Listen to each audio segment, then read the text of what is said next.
Okay. How about now, Marcus? You got me? Beautiful, beautiful, beautiful, beautiful. Okay.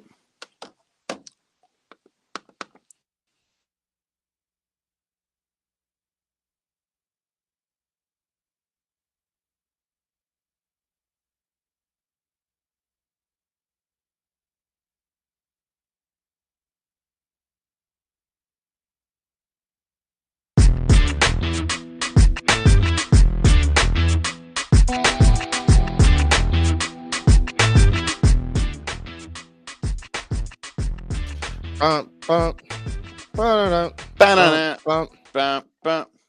Bring. Welcome that a little bring for Monday morning. What's going on, Marcus? How are you feeling today? You know what? All things considered, not bad, right? I mean, I know it wasn't the greatest weekend in terms of wins and losses for the Dodgers. I know we'll get into it in depth. I would say this: I have some positive takeaways for what I saw overall, but yeah, losing 2 out of 3 never feels great. Yeah, it doesn't feel great. What makes me feel better about it is actually that it was all self-inflicted. They did it to themselves on Friday and on Sunday. You can't walk as many guys as you do play porous defense. I'm looking at you, Andy Pajes, and expect to win 2 out of 3 in Philadelphia. You just can't. But I actually wanted to start somewhere else, Marcus. Okay, Have you watched Fight for Glory on Apple TV Plus yet? I have not. The Dodgers. It's the Dodgers Yankees World Series. It is phenomenal. Okay, Phenomenal. It is one of the best. I don't like documentaries. I'm not a documentary person. It was one of the best things I've watched in quite some time. It's just shot so well, and you get every single feel from every single game. And it's a 3-part thing that's about 3 hours, or it's broken up into 3 hour long episodes. And the first one is all about game one. Then the second episode is games 2 and 3. And the third episode is games 4 and 5. And it is just so much fun to watch. I get a big giant smile on my face, and when Freddie Freeman hits the grand slam, I get a big giant smile on my face when Aaron Judge drops the ball in center field in game 5. It's If you have a chance, go watch that show. It was all right. great. I will check it out because I do still get the feels over the whole thing. I'm not sure if you saw Ken Rosenthal wrote a story, kind of an oral history of the Grand Slam. It came out about a couple weeks ago, maybe just before the I didn't see it. opening day in the Athletic, and I got the feels just reading the column, reading the story. It's from the players' mouths. It's Freddie talking about what he went through. It's his dad talking about sitting in the stands watching it. It's the Yankees, just kind of talking about what happened and watching it from the other side. It was phenomenal to read. I mean, obviously it helps that we were on the winning side of things, but yeah, so I can imagine if I got all sort of emotional reading the article, I can only imagine what watching the documentary is going to do. So I was talking to Travis before the show because he hasn't watched it either yet. So if a huge Dodger fan like Travis, you're not alone. Don't worry about that. But where do you rank this Dodgers championship among? Let's start off with just Dodgers championship and then just championships in general in any sport. I don't know that it quite matches 88 just because they were such underdogs in 88, right? I mean, they shouldn't have been in the World Series. The Mets were a better team than them. The fact that they pulled it out, and the fact that Gibson hits the home run in Game 1 against Dennis Eckersley, who was just untouchable at the time. I mean, he was the premier closer. So I think 88 still rates above this one. I mean, maybe it is recency bias. I would put that as second just because I think it's a culmination. It was a culmination of the previous 3 years where there was just such major disappointment and such pain. And so to have them come through and win it, and to win it with Freddie Freeman just hobbled in so many ways, to do it where Shohei was basically a decoy in the World Series, no pun intended with his dog. He was a decoy in that World Series because of the shoulder issue. And I think everybody knew when he came to the plate that he couldn't really swing the bat, but just him standing there meant so much. Even going through the playoffs and having guys like Tommy Edman and Kike Hernandez, step up and play well. Having guys like Michael Kopech coming out of the bullpen. I think there are individual moments that made this very, very special. So I would put it just behind 1988.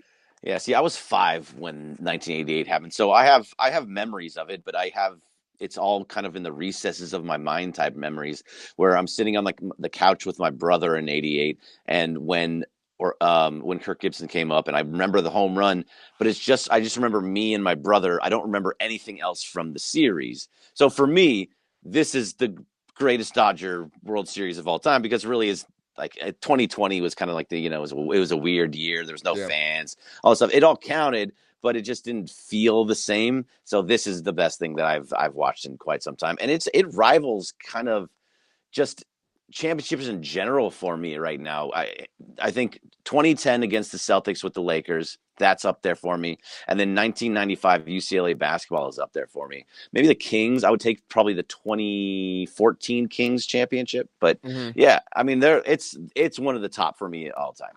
Yeah, I mean, I think so. Off the top of my head, the first Warriors championship with Steph in that group, just because as a lifelong Warriors fan, I never thought I would see the day that they would win a title. So Sure. the first one was great, and I also think that last one against the Celtics, one because it was the Celtics, but also because that was one that I don't think even diehard Warriors fans anticipated. I would put up the start of the Pete Carroll era when he won the first one in 2003, because that was again kind of a situation where Pete Carroll was, I mean, you remember, you lived here, like he was way down the list of choices for USC Yeah. football. I mean, he Like was sixth. like the sixth option Yeah. for a coach. He just was he was a retread from the NFL, and the fact that he brought the program back to glory, got them a couple of championships. That first one was pretty special to me too. Yeah, no, no. It is. So if you have a chance, go and watch it. It was so good. I loved watching it this weekend. Anyway, there was some baseball to be played this weekend. The Dodgers did lose 2-3 to the Phillies. We talked about how it was kind of self inflicted, Mhm. but I think we have to talk about what some of the issues are first. And I think the main issue is I don't want to call him my villain because I don't think he's going to be close enough. He's going to be up for long enough for me to call him my villain. Andy Pajes has been an absolute disaster in center Yeah. field. He's been a disaster at the plate. He's been a disaster running the bases when he walks to get onto base. excuse me. Excuse me. What do you see that's going on with Andy Pajes, and do you think he's here longer than a week? Um, I'm not sure how much longer Andy Pajes is going to be up. I mean, he's hitting a $118. He's not really slugging at all. Just one double's the only extra base hit he has in his 4 hits. The base running errors have been egregious in the outfield, even when he has made plays. It all comes with a little bit of hold your breath sort of time for him. So I do think that his days are numbered unless something happens. I mean, they go to DC, and maybe if something happens in the next couple of days where he just magically looks like a different person.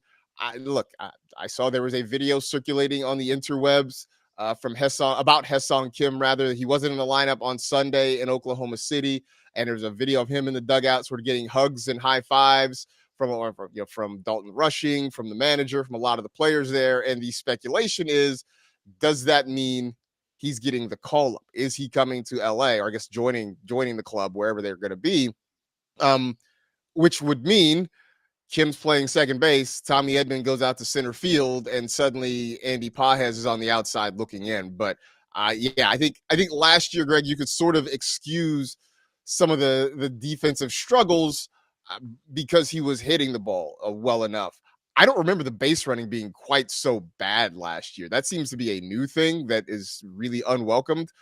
But unless something really dramatic happens over the next 2 or 3 days, I think you could see Pajes maybe making that trip down to OKC with Kim on the 25 man and Edman moving to center on a more full-time basis. Yeah, I think that's pretty much the only thing that you can possibly do at this point. I mean, maybe it looks. You're probably right. It's probably Hesong Kim, but you could probably bring up Waterway Ruiz, Estuary Ruiz. You could you can maybe bring up the river, but either way, it seems like that's the only. And look, I'm all for giving guys time. I'm all for giving guys chances, giving guys extra at bats, all those things, especially early in the year when you're this good. But it's because of all the other things that he's doing. If he was hitting 350 and was getting on base and had a couple like a home run or two and was moving the ball around, but he still wasn't running the bases well, and he was kind of had a little bit of an adventure in center field. I think they probably would stick him around, see if he could stick it out. But if it was the other way, where he was playing great defense, and when he was on base, he was running the bases extremely well. Like they would say, like, okay, we'll give you a couple more at bats. But he's doing all three things poorly. Yeah. At that point, like you're caught. You're one of the lead examples for why you lose a couple of these games that you do. And he probably could have led to a couple other losses as well. They just were able to pull it out. So moving Andy Pages down when he does, which I'm hoping is probably going to make, as you're saying today, seems like that's the way that it's going to be. I mean, just because it wouldn't make sense at this point. You finish the series with the Phillies, move into OKC, bring in Ha-Seong Kim, and then we just move on from there. Yeah, I mean, I think part of the, while as you're right, they do like to give guys time to sort of work out their issues as much as possible.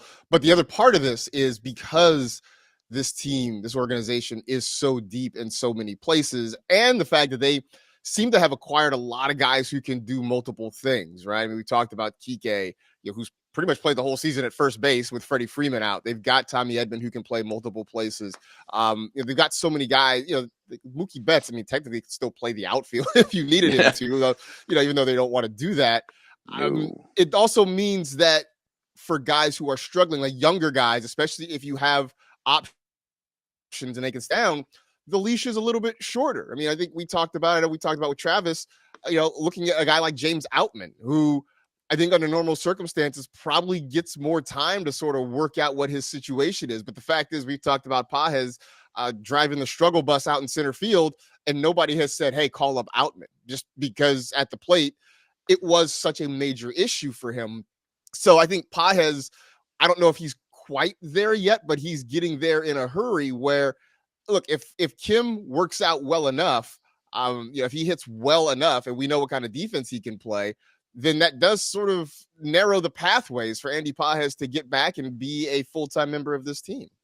Yeah, if he doesn't go down to OKC and figure it out, and he's batting 450 and has figured out how to run the bases, I just don't expect to see him back up at some point. He has a cannon for an arm. Mm-hmm. He has a lot of power. He has a lot of good in him, but he has to be able to do the little things correctly. If you're running into outs on the bases, which he should have ran into a bunch of those, even though he got away with a few of them, you're just not going to last on this team. It just won't work because there is a set goal for this team, and if you are the lead reason why you are losing a game, you're not going to stick around.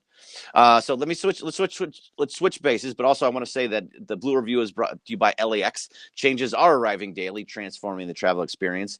For more information, go to flylax.com/transforminglax. And so yesterday's game, Tyler Glasnow was fantastic in his first start. In the first two innings, he was just as good, looked fantastic again. And then in the third inning, the rain was starting to come down. He's starting to get mud underneath his cleats and just could not get any footing and was a mess. And they had to take him out because he just didn't have it anymore. Do you blame the mud and the rain, or do you think it's something with Glasnow there? I think it was mostly the weather. I think it was mostly the conditions, just because he lost it so completely, so quickly. Yeah. It was, there's a lot of those throws, a lot of those pitches where like it wasn't just borderline. There were a few borderline ones that didn't go his way, but there are a few where he just missed badly. So I think that had a lot to do with it. Obviously, the Phillies took advantage of it. Credit to them. I mean, they get the little bloop single from Bryce Harper that scores a run, and then after they bring in Vesia, Castellanos just absolutely clobbered the first pitch for a grand slam. I'm not willing to say that there was anything wrong with Glasnow other than just the mound conditions were bad. I mean, I guess we got to wait 4 or 5 days to see it again and actually put that theory into practice. But at this point, I'm not too freaked out about what happened. No, I'm not freaked out about him at all. I think it was just that. It was just that he couldn't find. You could see him from the beginning of the inning all the way through. He was pushing his foot down and trying to get stuff out of his foot, like he was like scraping it nonstop. He was just sliding consistently, and if you can't get footing, you're not going to be able to pitch well. You're not going to be able to pitch to your spots, and so it was just a bad situation. But then the Dodgers came back and tied the game. Took the lead. Took the lead at one point. Yeah, exactly. So I mean, they had a chance to win it. Blake Trinan. That's what I'm a little more shocked about, is that Blake Trinan came in and was just such a mess. He was all over the place. Couldn't find the strike zone, and then gave up a couple of hits, which when he's on, he is almost unhittable. Yeah. And look, maybe they were just bound to have one of those games, right? I mean, Yeah. It was game number 11 of the season. Everything had been going well. Sometimes it just happens that even your best relievers, your best starters just have a day. And so maybe that was part of it. I mean, it definitely was a thing where, look, the Phillies are a team that are going to take advantage of that more than, say, the Nationals, or more than, say, when they face the Rockies at some point. Like, the Phillies are a team that when you make mistakes, they've got guys up and down the lineup who can make it hurt. And I think that's what we saw a little bit yesterday. But honestly, the fact that they gave up that big inning, that big third inning, they got down 6-2. And, the big takeaways for me this weekend are this team is never going to be out of a game, regardless of what the score is. They're never going to be out of it. Even on Friday night when they couldn't really muster any offense for much of the game, they still got the tying run to the plate, in the ninth inning. Yesterday, the pitching was not great. Pages had his mistakes. At the end of it, they had the lead late in the ball game and still had a chance to tie or take the lead in the ninth inning. So, they lost 2 out of 3. As my Giants friends pointed out to me, they are currently sitting in second place at 9-2. But while I jokingly said, yeah, it's time to be sellers at the deadline, it's still early April and there's no reason to be overly concerned about anything. Yeah, well, Andrew Freeman kind of agrees with you. He wants to be a seller at the deadline, is the way that he put it. So, but no, that's not what's going to be happening. So it's also, I don't worry about the Giants. Them having a hot start does not put any fear into me whatsoever. No. Yeah. So, but this is a pitching situation right now, and I think there's another part of the pitching. There's two. There's a good and a bad that goes into our pitching staff as well. Roki Sasaki on Saturday, I thought was just great. Mm-hmm. Just everything that you kind of wanted him to be. They didn't let him go too many pitches, but he started off. He walked the first 2 guys. Then Trey Turner stole second, so he had second and third, nobody out, and he got out of it with only giving up 1 run, and that was it for the rest of the game. He was taken out in the 5th. He didn't get to go 5, but I thought he looked much, much better. His fastball was throwing for strikes, and which would then, because he was hitting his fastball for strikes, he was able to throw the splitter, which guys were then swinging wildly at. He looked the best that we have seen him, and hopefully that means, okay, maybe this was just Japan and then LA. And then now that he's on the road, he can be kind of relaxed, and maybe this is the guy we're going to see the rest of the season. Yeah, I mean, and I think for the team, I think, the front office, I think Dave Roberts knew that this was, I won't say a process, but that they were going to sort of ramp him up. I mean, the fact that he is sort of midpoint of the rotation, he's got guys on either side of him in the rotation, with Snell on one side and Glass now kind of coming behind him, so that the pressure isn't on him to necessarily be the stopper on any given outing or anything like that. But yeah, it was easily his best start so far as a Dodger. And a thing that you sort of hinted at, and that Eric Karros talked a lot about on that broadcast, was he was throwing first pitch strikes, which is not a thing that he did in his first couple of starts. And to your point, by getting ahead in the count, then suddenly you don't have to throw that splitter in the strike zone. You can start it kind of at the bottom of the zone and see if you can get guys to chase. We saw a lot more of that. So, yeah, I think it was definitely a step in the positive direction. So we'll see next time around if he's able to maybe get through 5. But, I think we're starting to see the guy that we had heard so much about from Japan, and seeing him in the line. By the way, I didn't realize that he's as tall as he is. Yeah, I thought he was. I thought he was like 5'8". He's like 6'4", man. Like, yeah, yeah. was... He's a big dude. Yeah. All these guys, I was shocked because isn't like Yamamoto is not that big of a dude. He's a smaller guy.